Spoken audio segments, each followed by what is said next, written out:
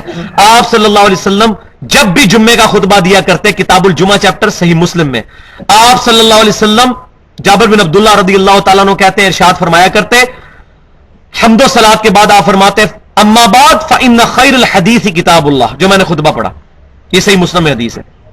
آگاہ ہو جاؤ کہ سب سے بہترین کلام اللہ کی کتاب ہے.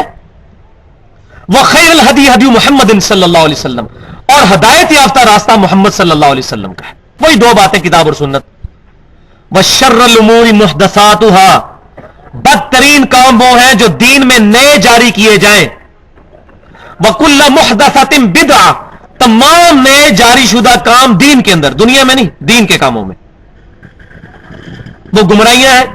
وَكُلَّ بِدْعَةٍ ضَلَالَةٍ، وہ بدعتیں ہیں اور تمام بدعتیں گمراہیاں ہیں. وَكُلَّ ضَلَالَةٍ فِي النَّارِ، اور تمام گمراہیاں دوزخ میں لے جانے والی ہیں. مسند امام احمد اور سنن نسائی میں بھی یہ موجود ہے حدیث. یہاں بھی 2 باتیں کہ اس کے بعد گمراہی ہے کتاب اور سنت کو چھوڑ کر. لیکن یہاں ایک میں بات ایڈریس کر دوں کہ کتاب اور سنت میں اب جو چیز بھی آئے گی وہ کتاب و سنت کی طرح ماننی ہوگی. تو مسلمانوں کے 2 سورسز اور ہیں جو کتاب و سنت سے ڈیرائیوڈ ہے، ایبسولوٹ نہیں، ڈیرائیوڈ. وہ ہے اجماع امت اور اجتہاد یا قیاس. بنیادی چیزیں 2 ہی ہیں اور اس سے ریلیٹو ڈیرائیوڈ چیزیں 2 اور ہیں جو ہم نے منہج پہ لکھ بھی دی. اور وہ المصنف ابن ابی شیبہ میں انٹرنیشنل نمبرنگ کے مطابق 22,990 نمبر اثر سیدنا عمر رضی اللہ تعالیٰ عنہ کا قول ہے کہ جب بھی کوئی مسئلہ آئے پہلے کتاب اللہ میں دیکھو، اس میں نہ ملے پھر رسول اللہ کی سنت میں دیکھو صلی اللہ علیہ وسلم، سنت میں نہ ملے پھر امت کا اجماع دیکھو کہ متفقہ طور پر امت نے کس چیز کو ایکسپٹ کیا. اجماع کی بڑی بڑی مثالیں، سیدنا ابوبکر صدیق کی خلافت، قرآن پاک کو کتابی شکل میں لانا، قرآن پاک کو غیر مخلوق ماننا، یہ بڑے بڑے اجماعی فیصلے. اور ابھی 14ویں صدی میں بہت بڑا اجماع ہوا ہے کہ غلام احمد قادیانی کو ماننے والے دونوں گروپ، لاہوری بھی اور قادیانی بھی، اسلام سے خارج ہے. اس میں پوری امت کا اجماع ہوا ہے. اجماع قیامت تک جاری رہے گا. تو کتاب اور سنت میں نہ ملے اجماع میں تلاش کرو، اور اجماع میں نہ ملے تو پھر قیاس یا اجتہاد کر لو. اب اہل سنت اور اہل بدعت کا اختلاف شروع ہو جاتا ہے یہاں سے 4تھی چیز پہ، اجتہاد پہ. اہل بدعت یہ کہتے ہیں کہ ہمارا جو بزرگ اجتہاد کر گیا ہے، ہم نے قرآن حدیث کوئی نہیں پڑھنی، بس بزرگوں نے جو فرما دیا وہی ماننا ہے. جبکہ اہل سنت کی فکر یہ ہے کہ پہلے قرآن، پھر سنت، پھر اجماع، پھر اجتہاد. الٹی گنگا نہیں بہانی. کتاب سنت اجماع کے خلاف جو چیز آئے گی وہ کسی بھی بزرگ کا قول ہوگا اس کو چھوڑ دیا جائے گا. جیسا کہ امام حنیفہ رحمۃ اللہ علیہ، امام شافعی رحمۃ اللہ علیہ، امام مالک رحمۃ اللہ علیہ، امام احمد بن حنبل رحمۃ اللہ علیہ، امام جعفر صادق رحمۃ اللہ علیہ، بڑے بڑے ائمہ نے فرمایا ہماری کوئی بات بھی کتاب و سنت کے خلاف ہو اس کو دیوار پہ مار دو. تو ایبسولوٹ کتاب اور سنت اور ڈرائیو دو چیزیں، اجماع امت اور اجتہاد. اور یہ قول جو سیدنا عمر کا ہے صحیح سند کے ساتھ سنن دارمی کے مقدمے میں بھی موجود ہے. اور امام دارمی رحمۃ اللہ علیہ وہ امام ہے جن سے 71 حدیثیں صحیح مسلم میں امام مسلم نے لیے. امام مسلم، ابو داؤد، ترمذی کے استاد ہیں امام دارمی رحمۃ اللہ علیہ، لیکن اس میں ضعیف حدیث بھی موجود ہیں.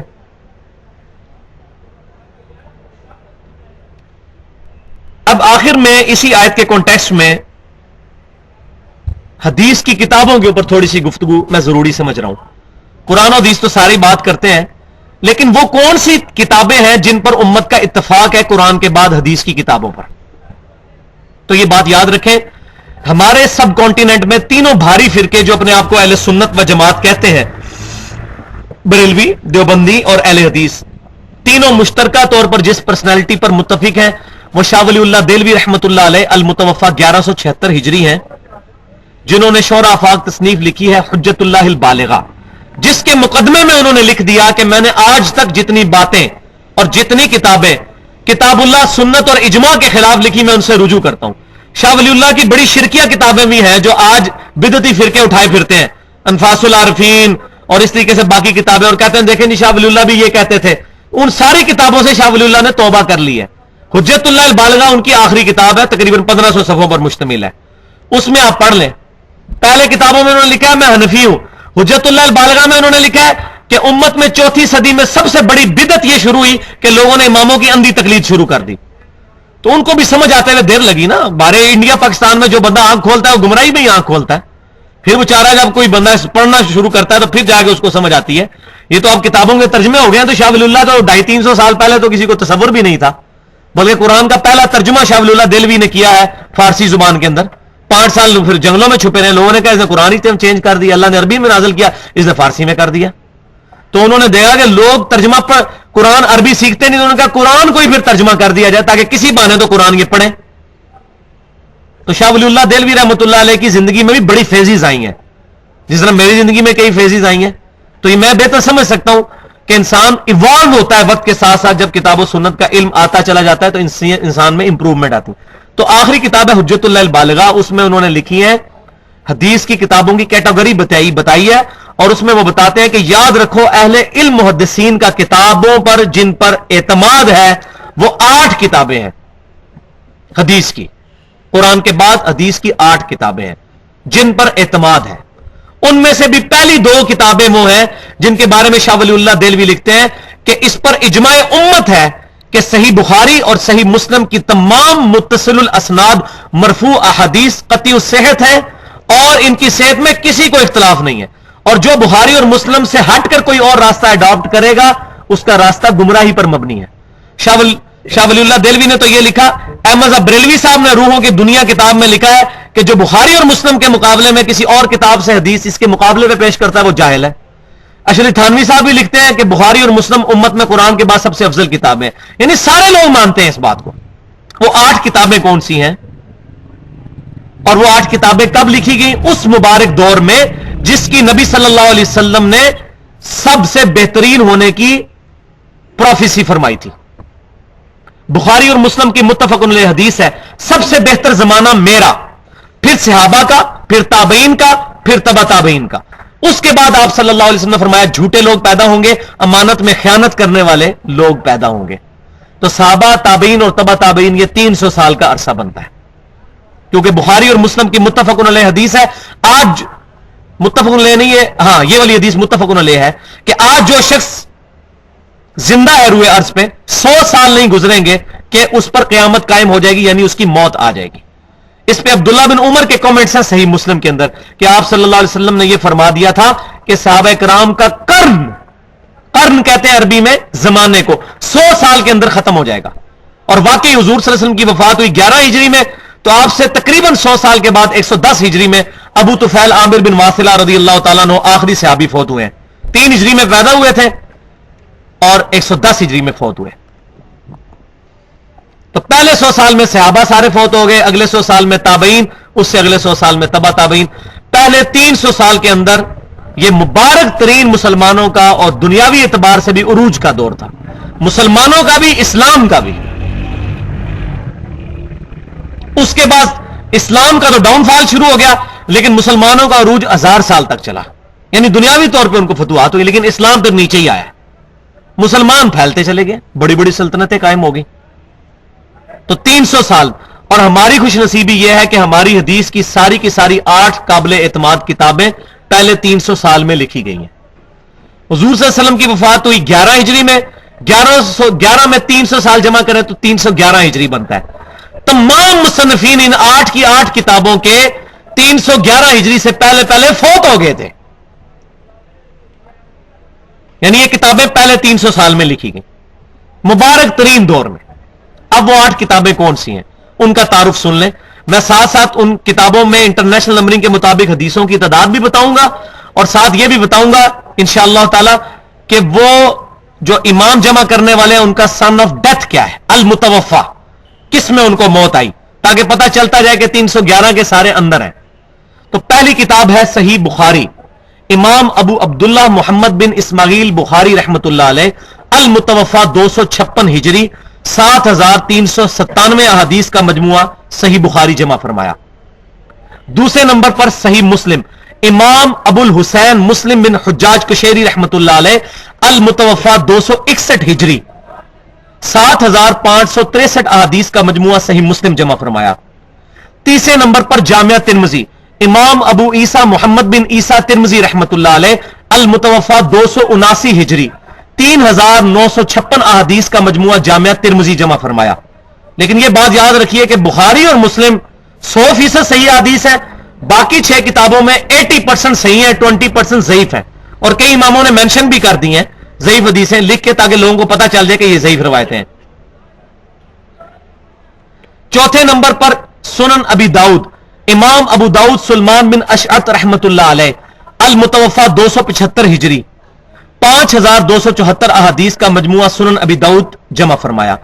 پانچویں نمبر پر سنن نسائی, امام احمد بن شعیب نسائی رحمت اللہ علیہ, المتوفا 303 ہجری, 311 کے اندر ہے یہ, 5761 احادیث کا مجموعہ سنن نسائی جمع فرمایا.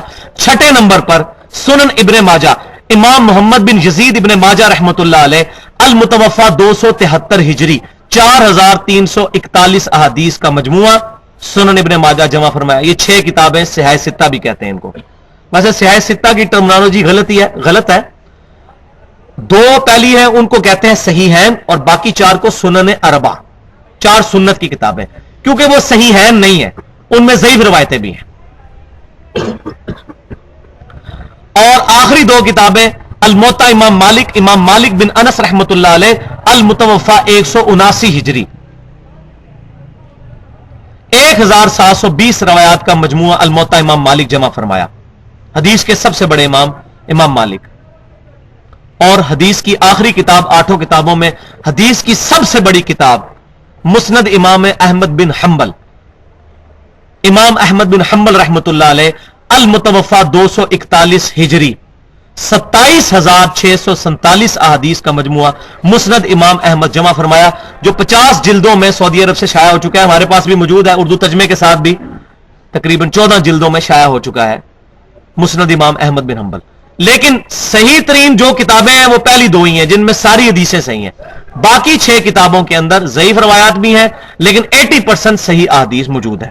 تو یہ ہے اسلام کی ڈکشنری 9 کتابیں, القرآن ٹیکسٹ بک, اور یہ 8 کتابیں ریفرنس بک. ہمارے دین کے تقریباً 99% مسائل ان کتابوں میں کور ہو جاتے ہیں الحمدللہ. تو یہ مکمل تعارف اس کانٹیکسٹ میں ہوا, اور یہ اس آیت کے اوپر اتنی لمبی گفتگو کرنا ضروری تھی. کیونکہ میں کوشش کر رہا ہوں کہ جب یہ ساری باتیں آ رہی ہیں تو ریکارڈنگ پتہ نہیں زندگی ہے یا نہیں یہ تمام چیزیں ریکارڈ ہو سکیں، کیونکہ تقریباً 1000 لیکچرز میں یہ قرآن مکمل ہوگا. تو آج میرا خیال ہے 44واں یا 45واں لیکچر ہے. تو میں چاہ رہا ہوں کہ جتنی اختلافی موضوعات ہیں میں کافی سارے کور کر چکا ہوں، چند ایک چیزیں رہ گئی ہیں جو آج ان میں سے ایک کور ہوگی. اب اگلی آیت کے اوپر آ جائیے. اس آیت کو ایک دفعہ پھر پڑھ لیں تاکہ ہمارا ربط بن جائے. لقد من اللہ علی المؤمنین اذ بعث فیہم رسولا، بے شک اللہ تعالیٰ کا مومنین پر احسان ہوا کہ ان میں سے ہی ایک رسول کو مبعوث کیا، من انفسہم، ان میں سے، یتلو علیہم آیاتہ، جو ان پر تلاوت کرتے ہیں اللہ کی آیات، اور ان آیات کا رزلٹ کیا نکلتا ہے؟ وَيُزَكِّيهِمْ، وہ تزکیہ کرتے ہیں اس کتاب کے ذریعے. تو تزکیہ نفس کتاب اللہ کے ذریعے ہوگا. یہ تصوف کے من گھڑت ضربے لگانے والے طریقوں سے نہیں ہوگا، کتاب اللہ سے ہوگا، سنت اذکار سے ہوگا. وَيُعَلِّمُهُمُ الْكِتَابَ وَالْحِكْمَةَ، اور تعلیم دیتے ہیں ان کو الکتاب قرآن کی اور الحکمہ قرآن اور سنت کی. وَإِن كَانُوا مِن قَبْلُ لَفِي ضَلَالٍ مُبِينٍ، اور اس سے پہلے یہ لوگ کھلی گمراہی میں تھے، کتاب اللہ اور سنت کے آنے سے پہلے، نبی صلی اللہ علیہ وسلم کے مبعوث ہونے سے پہلے. تو آپ صلی اللہ علیہ وسلم کی وجہ سے اللہ تعالیٰ نے کتاب اور سنت آپ صلی اللہ علیہ وسلم کے ذریعے عطا فرما کے لوگوں کو گمراہی سے نکالا.